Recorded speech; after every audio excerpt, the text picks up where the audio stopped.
Menjaga imunitas di masa pandemi berlaku juga bagi si kecil. Asupan gizi harus diperhatikan dengan seksama. Pemberian makan pendamping ASI atau MPASI merupakan salah satu cara menjaga agar balita tetap sehat dan bertumbuh kembang dengan baik. Jika kualitas MPASI yang diberikan kurang baik, dapat menyebabkan pertumbuhan si buah hati terganggu. Lantas, apa sih MPASI itu? Ikuti penjelasan Dr. Aryani Dewi Widodo, spesialis anak berikut ini. MPASI adalah makanan pendamping ASI. Makanan ini diberikan kepada bayi sebagai tambahan di usia bayi 6 bulan ke atas. ASI sudah tidak bisa lagi memenuhi kebutuhan bayi bila diberikan sendiri. Karena itu ditambah dengan MPASI. Nah, hari ini kita akan membahas dengan seorang ibu muda dan bagaimana hal-hal yang harus diperhatikan dalam pemberian MPASI. Halo, Ciluk Mbak. Halo. Halo dok, apa kabar? Baik. Bener nggak sih kalau MPASI itu memang harus diberikannya fix di 6 bulan ya dok ya? MPASI itu sebetulnya tergantung pada kesiapan bayi. Nah, namanya kesiapan bayi itu kan sebetulnya bisa berbeda-beda ya, karena setiap anak yang berbeda-beda pasti kesiapannya juga berbeda-beda. Tapi apa sih yang harus diperhatikan dan kapan kita tahu bahwa si bayi itu sudah siap? Nah, ada yang namanya kesiapan fisik, ada yang namanya kesiapan psikologis. Kesiapan fisik itu contohnya saluran cernanya sudah siap untuk mengolah makanan padat.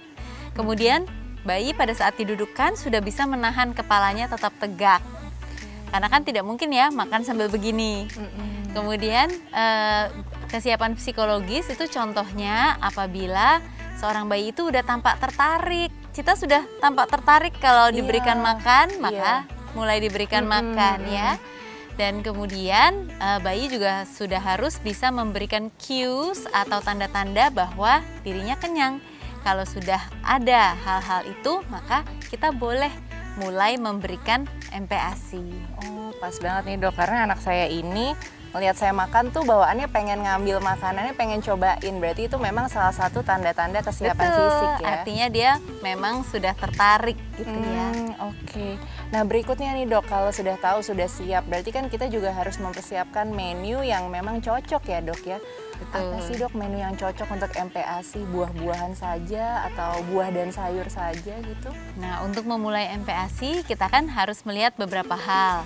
Kita harus melihat jumlahnya, kemudian jenisnya apa, betul nggak? Iya. Karena kalau dari segi jenis, pastinya kita perlu memberikan nutrisi yang baik di dalam MPASI bagi bayi. Karena kalau ASI itu kan semuanya sudah lengkap. Tapi pada saat usianya sudah 6 bulan, maka kebutuhan bayi sudah melebihi yang mampu disuplai oleh ASI saja. Jadi ASI tetap kita lanjutkan, tapi didampingi juga dengan makanan pendamping ASI.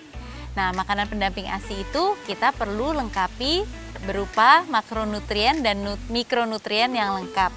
Makronutrien itu ada karbohidrat, protein, lemak. Kalau mikronutrien itu vitamin dan mineral. Nah, semua itu perlu ada lengkap di dalam MPASI supaya bayi tetap mendapatkan nutrisi yang seimbang dan lengkap. Dok mau tanya nih dok, kalau misalnya MPASI itu boleh nggak sih dikasih telur, udang, seafood gitu kan? Karena ibu-ibu suka khawatir itu bikin anaknya alergi dok. Nah, sebetulnya memang bisa membuat alergi pada sebagian anak. Sebagian anak yang apa? Yang memang ada kecenderungan untuk alergi. Jadi kalau seorang anak itu memang ada kecenderungan untuk alergi, kadang-kadang kita menundanya terlebih dahulu. Tapi sebetulnya tidak ada salahnya untuk memberikannya secara langsung. Kalau kita berikan, kemudian makanan tersebut menunjukkan reaksi alergi, maka kita hentikan.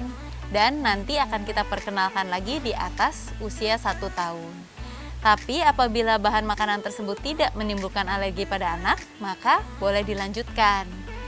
Nah, masalahnya kadang-kadang kalau kita memberikan beberapa bahan makanan sekaligus, kita sering bingung. yang mana ya yang bikin Iya. alergi. Karena itu pada saat kita memperkenalkan bahan makanan baru, sebaiknya bersama dengan bahan makanan yang sudah lama diberikan dan sudah diketahui tidak menyebabkan alergi. Oh, Nah, dicampur dengan sama yang demikian, aman gitu ya, dikombinasi sama yang betul, aman. kita jadi tahu ya, yang mana sih yang sebetulnya bikin masalah dan itu bisa kita tunda dulu pemberiannya sampai nanti di atas 1 tahun.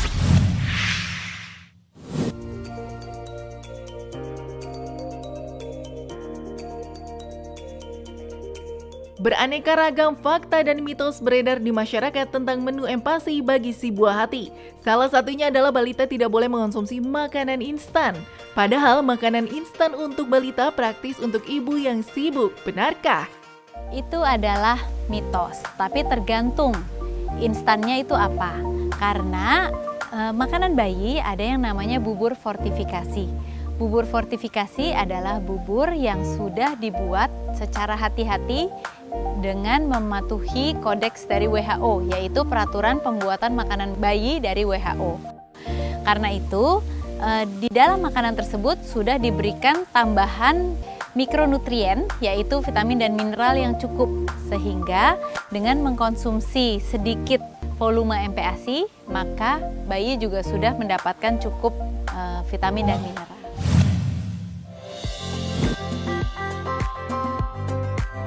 Hati ayam seringkali dijadikan bahan untuk empasi. Selain murah dan mudah didapat, teksturnya yang lembut membuat hati ayam mudah untuk dikonsumsi oleh bayi. Nah, mitosnya empasi tidak boleh ditambahkan oleh hati ayam. Benarkah? Itu fakta atau mitos ya? Itu mitos. Hati ayam itu mengandung banyak zat gizi yang sangat baik bagi bayi. Di antaranya mengandung zat besi dalam kadar yang tinggi. Karena itu, hati ayam boleh diberikan sebagai salah satu MPASI.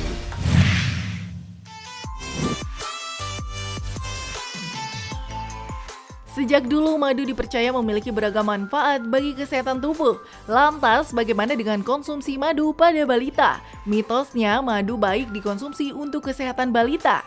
Itu fakta atau mitos ya? Itu mitos. Madu itu boleh diberikan kepada bayi berusia 1 tahun atau lebih, tapi tidak di bawah 1 tahun. Pada madu bisa terdapat kandungan kuman yang bernama Clostridium botulinum. Clostridium botulinum ini menghasilkan toksin atau racun yang bernama botox. Dan racun tersebut akan membuat kelumpuhan otot. Nah, bayi yang saluran cernanya belum matang sangat berisiko untuk dimasuki toksin atau racun tersebut, sehingga bisa menyebabkan kelumpuhan otot pada bayi. Penambah garam dan juga gula pada masakan bertujuan untuk menambah cita rasa pada makanan. Namun, banyak ibu yang tidak menambahkan penggunaan gula dan juga garam dengan alasan kesehatan bagi si buah hati. Mitosnya penambahan garam dan gula diperbolehkan pada empasi. Itu fakta atau mitos? Itu fakta. Garam atau gula boleh ditambahkan untuk pemberian MPASI. Hanya saja jumlahnya mungkin tidak terlalu banyak. Jadi hanya sebagai penambah rasa saja. Jangan memberikan gula atau garam terlalu banyak pada bayi. Apabila bayi juga masih menikmati makanan tanpa garam atau gula, itu tidak apa-apa. Tapi bukan berarti garam atau gula itu terlarang untuk diberikan dalam MPASI. Boleh diberikan dalam jumlah yang secukupnya saja.